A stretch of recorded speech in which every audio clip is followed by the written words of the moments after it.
one thing that I kind of noticed from the beginning, and maybe just kind of let it go later on, is it felt like there were a lot of, and this is maybe just the Mission Impossible, this is just their MO kind of thing, where we know we got to do the thing. But there's no way to do it. That's impossible. You'll never be able to do that in time. And then somehow you end up doing it in time. There's just that doing that kind of bit.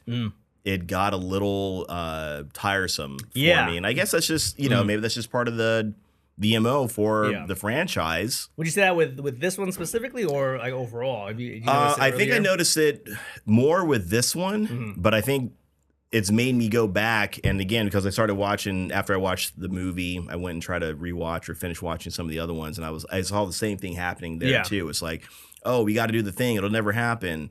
Oh, we got to do that's impossible. There's no way, and somehow they end up doing it, and blah blah blah. It was definitely more in this one. I felt like every time they were gonna do something, that was always the case. Yeah, it felt like it was like manufactured stakes more so than anything. Because even with like with Ghost Protocol, right? Like the very end, he's in that car garage fighting the dude, and it's like shit's hitting the fan, and like we're getting closer and closer to this warhead hitting, but like the guy's still fighting, and then the cars are dropping, and then they have to. It seems like it naturally got to that. Like these things are happening because of who you're fighting and what's going on. Yeah, I was like, oh shit, you're along for the ride. Like, oh man, stakes are high, and then at 1 second he's able to hit the thing and stop it. Right, like I was like, okay, shit, man, those are high stakes. This time it kind of felt like they were telling you the high stakes. Yeah, like, we need to get the doohickey, and we got to plug in the other doohickey. But also, you only have 1 second to do the blink of an eye. Yeah, you only have a blink of an eye to catch it in the entity. Yeah. And that's all only chance you're gonna get. I don't know how word I was. We also got to cut that at the same time to do this at the same time. And also, though, there's a 30 megaton bomb outside. We also got to be able to stop that, because if that doesn't stop, then we're all gonna die either way. Right. And it was like all these like just plot conveniences, plot devices, just like thrown in there. And I was almost like, huh, okay. That's a lot of stuff's gotta happen. Yeah, I guess. Like this is like the perfect situation of something shitty happening. Yeah. Like, I kind of would buy it more in the other movies. This time, I think just because of how it was all organized, just kind of felt like they were really trying to push, hey, these are the stakes, and we literally only have 1 second or half a microsecond. Not even that long to catch the entity. And I was like, man, this is. I don't really feel that. I mean, I obviously. You're saying what the stakes are. You're saying what it is, but I'm not feeling it. Right. I'm not feeling it, And it's kind of like, and that they decide that, I think like 45 minutes before it actually happens. They're like, you're only gonna have a microsecond to do it, and they plan the whole thing out, and these are the stakes.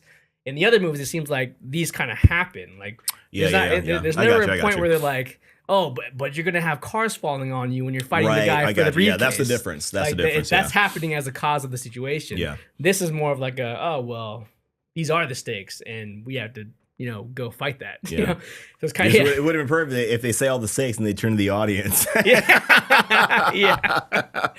I was kind of even like with the submarine scene was great. That was a great scene, but then I was kind of like, okay, so. Now you got to go through the tube. Yeah. Of course, the thing's not gonna fit through the tube. Yeah. And then you kind of saw all that coming. Yeah. Then I was like, then he like cut his thing. I was like, okay, now you're gonna die in there because it's too cold.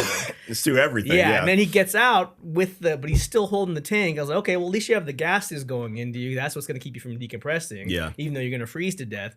And then he loses that also. Like that also gets hooked onto the thing. And now you gotta swim in the cold, with the decompression, with no oxygen or gas, in the freezing cold water. Right, and they basically kind of tell you like, oh, see, it was too tough. He couldn't do it, but he still kind of makes it because he gets right to the top before he just, before he like just kind of seizes up, which.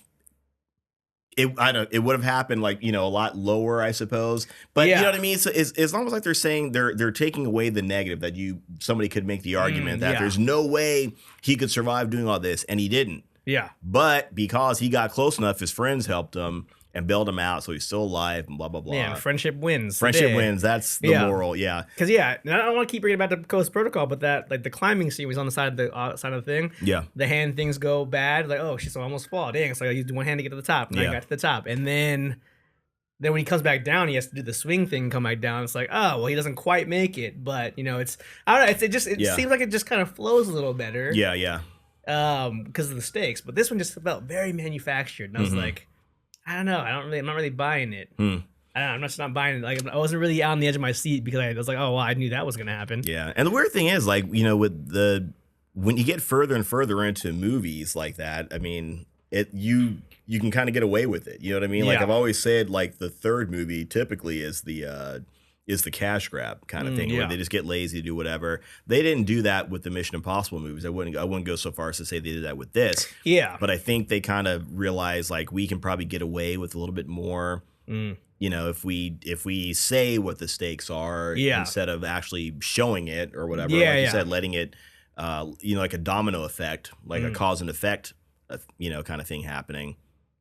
That would have been a better way to go. Yeah. But, no. Like, it's kind of, I don't know. Maybe it's better to learn when they're learning at the same time, like in real time. Like they're learning and they're adapting to it at the same time versus like telling us what they got to do.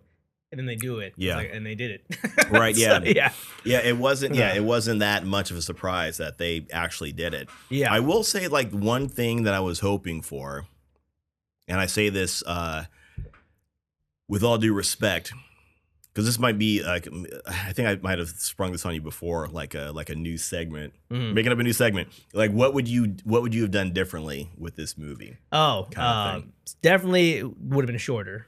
I would have cut out a lot of the exposition dialogue. Yeah. So I think what these movies do well is it just keeps going. Like everything keeps you moving forward, and the scenes kind of matter. This seemed like it was just very long, drawn out exposition dumps where the characters are telling you what's going on, and that's how you get the information, and then it's on to the next action sequence. It's kind of it wasn't organized real well because the pacing was just so bad. I think it was just so boring. So I would have made it a lot shorter, and I would have kept with the show the situation, don't tell what the situation is as much as possible. Yeah. And I think those are the two things that are important. And I don't know. I don't have an answer off the top of my head about how to do the crisis situation. This is how we have to fix it, but don't tell it the way they did it. Like, don't give us it all up front, give us everything, and then show us solving it and knowing 100% what was going to happen. How right. I think, I just think it lacked kind of what the other ones did well. Yeah, I hear. I would say, that's what I would. Yeah, I mean, and again, as someone that's not as big a fan, I kind of picked up on that, with this last movie too. So, I hear where you're coming from. Yeah. I think the only thing I really would have said, I mean, I hear what you're saying. My answer to that question is not as elaborate, so good on you. But, I was gonna say that I wish Ethan would have died in this movie. And the reason why I say that, not because I want the character gone or anything like that, it would have been so when that's this airplane scene at the end, right? So again, if you haven't seen this movie, 100% you got to watch it. Oh, that's later, but but watch it. There's a great scene where he's on a biplane and he's just getting his butt kicked from the plane. He's got to fight the guy. He's got to hang on. He's got to do all this different stuff. He's only got a limited time to do it. So, and again, like, these guys they're literally on a countdown until it's going to be nuclear Armageddon. The whole world's going to get destroyed. So there's a part where he's on the plane and he's got both the devices. Yeah. And I'm like, Put them together. Yeah. Like, no, everything else you're doing right now does not matter. The world is about to end. And even when we're watching it from the president's perspective, like in quote unquote watching it in real time, it's like they've got no time left. You know what I mean? Yeah. So everything that they're trying to do is, again, everything's a race against time, and the clock is not on their side. So every second that device, they're not connected, they're not put together, then the world's that much closer to just being destroyed. So for one, he should have done it immediately, right? Yeah. But I would have loved it so much, and I was almost hoping that they were going to do it. It would have meant so much, like, if once he got both the devices, once he got the poison whatever from the guy's neck, and he's falling and he's about to fall, or he's falling from the plane or whatever, his first thought isn't, I got to grab the plane, I got to grab the guy, I got to grab a parachute, I got to do all this different stuff. He's willing to sacrifice himself to put these things, to put that poison, whatever, into the computer system.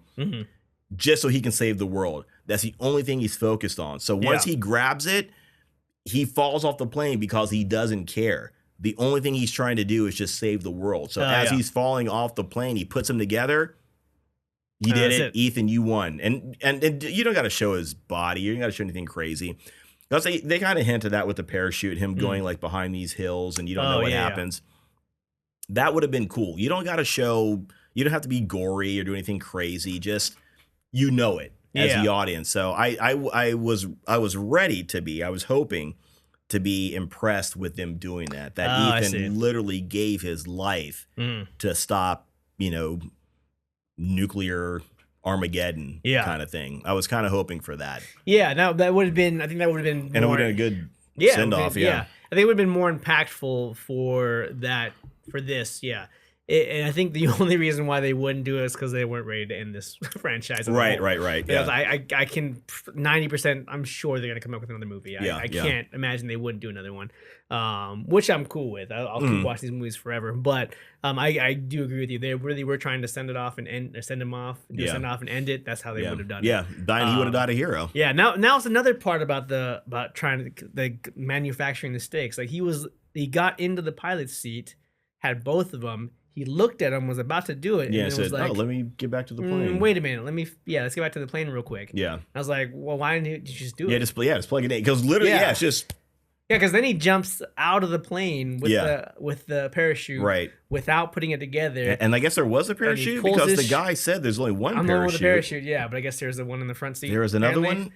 Yeah, so he jumps out with the parachute, pulls it. That one catches on fire, so he has to pull the back up. Yeah. I was like, oh, that's another thing they had on the stake. And then he's trying to put it together as he's falling. And I was like, you put this on yourself. Like, you could have done it in the plane and then jumped out of it. Yeah, you had enough time to do both. Plug it in, then get your parachute and jump out. You could have that would have fixed the whole problem. Right. And they're trying to add the tension. And I was like, that was stupid. He could have just plugged it in before he jumped. Yeah.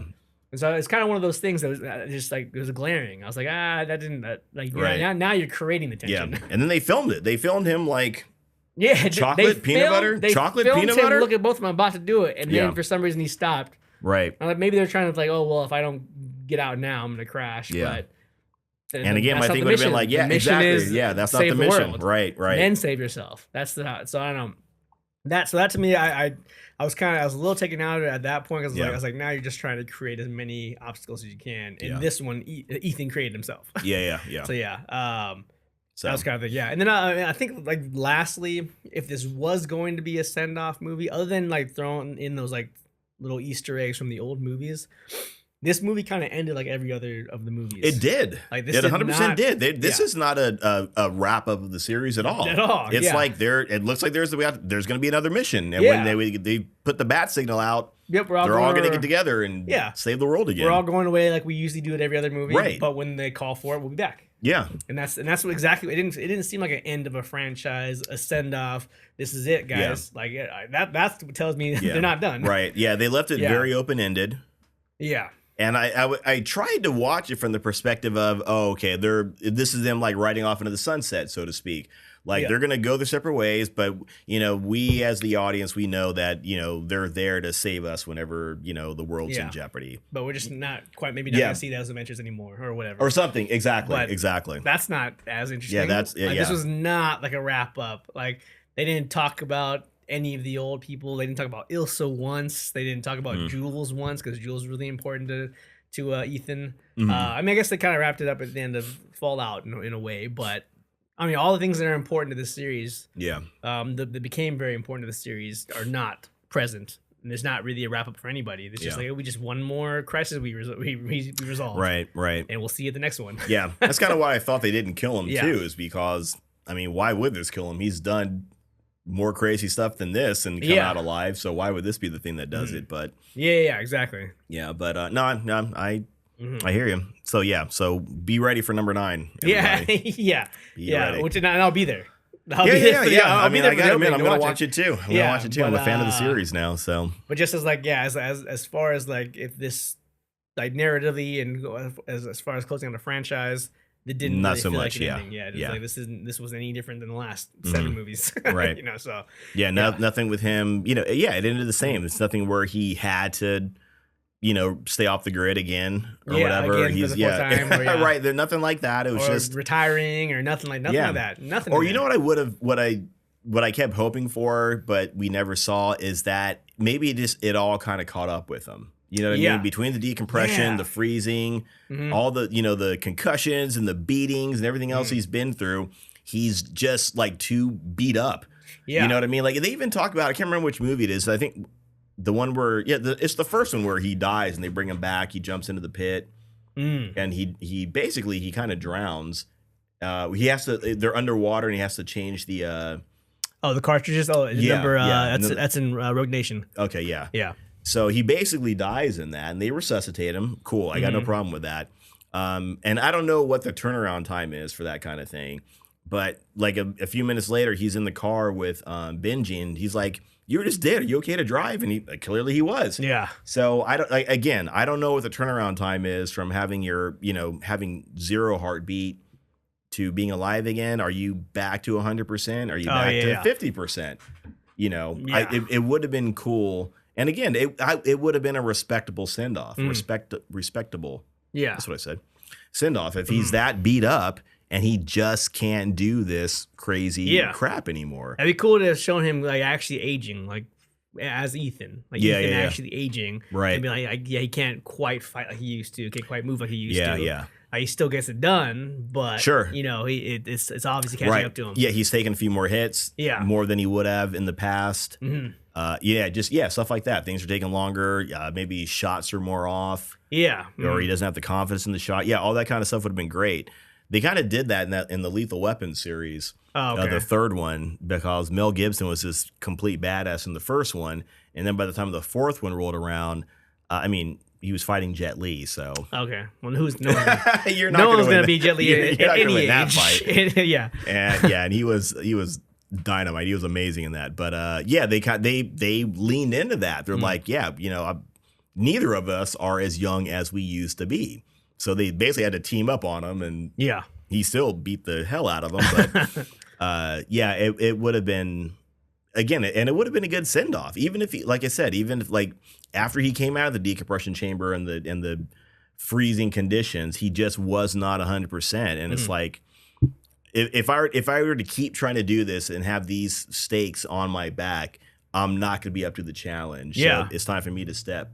Yeah, down, your body's going to fail you even sooner than a regular person. My body's failing me now. Like, I have so many body parts that just aren't working. Yeah, and I'm in my mid-30s. I should be fine. But I'm not. My body parts are falling apart. Like, I'll tell you that right now. So, yeah. And please send help. Yeah, exactly. So, for him to be in these situations, it takes a toll. It has to. Yeah, it has to. It has to. And so it would be nice to see that if this was going to be the send-off they wanted. Right. But I just don't think it's exactly. I don't think it's the end. I really don't think it's the end. So. Yeah. So be ready for number 9. Yeah. So rating? Yeah, rate this thing? Yeah. So for me, man, unfortunately, I just didn't have as much fun as I usually do with these. Again, for me, Ghost Protocol, Rogue Nation, Fallout, those are like the peak of Mission Impossible. And again, also number 3, and one's a classic because of the time and stuff.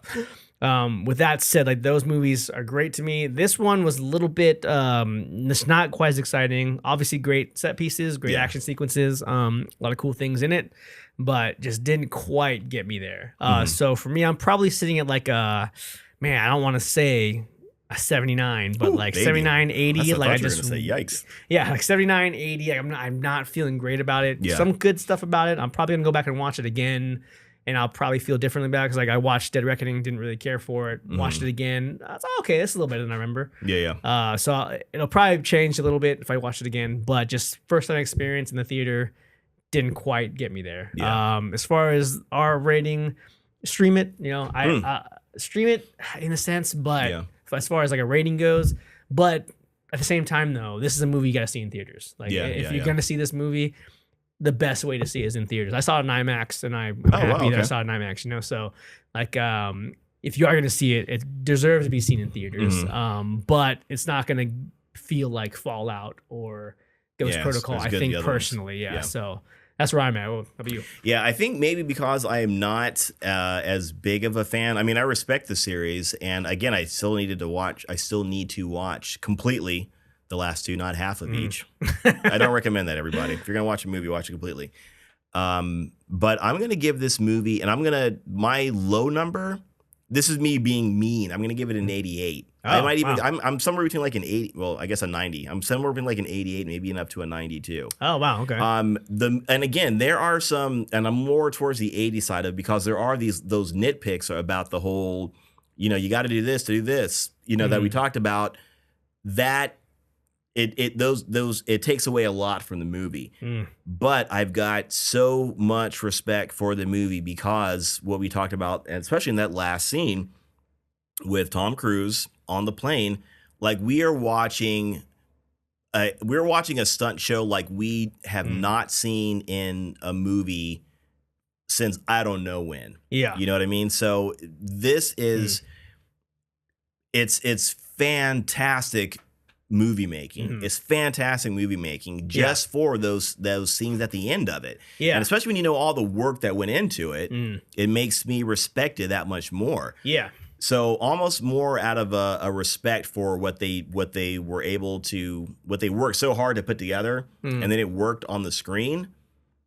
Yeah, for that reason alone, man, I'm gonna That's fair. Yeah, because we're not gonna get a movie like this, like with that level of detail to the stunts. Yeah, and especially with an actor of that caliber, right? Yeah, like, so who are some other big name brand movie stars that are going to do what Tom Cruise did in this? Oh yeah, none. There's nobody. Brad Pitt can climb onto a plane and do exactly. Keanu Reeves, and listen, I love those guys. Don't get it twisted, but they're not going to be on a plane going at that speed and right.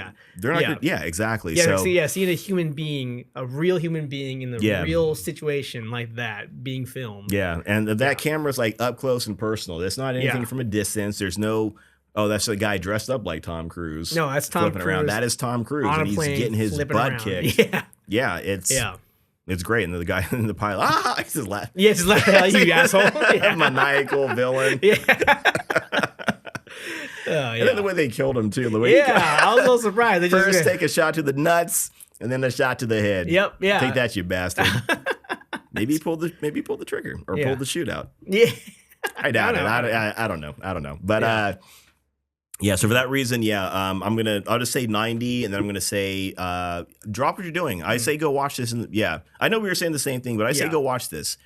You definitely want to see it in the theater. This is the last great Hollywood action movie kind of thing that doesn't have a whole bunch of special effects getting in the way of it, tied to a specific franchise or specific, like it is now. It's just tied. This is like a Tom Cruise production. We're not gonna get something like this anywhere else, I don't think. So at the very least, to keep this kind of thing going, go see it in theaters. Yeah, true that. I think we need to keep this part of Hollywood alive because as much as I have my issues with Hollywood and the movies that they've been doing, I always want there to be a blockbuster movie experience. Yeah, every time a movie comes out, I'm hoping for its success. I'm hoping it's going to be good. There's never, because the only thing that a bad movie does is it gives me a bad movie experience, which I do not want. I want a good one. Yeah, you know what I mean? So, we're pulling for Hollywood. We're pulling for the good movies, but they got to do it. And this is one of those movies, I would say,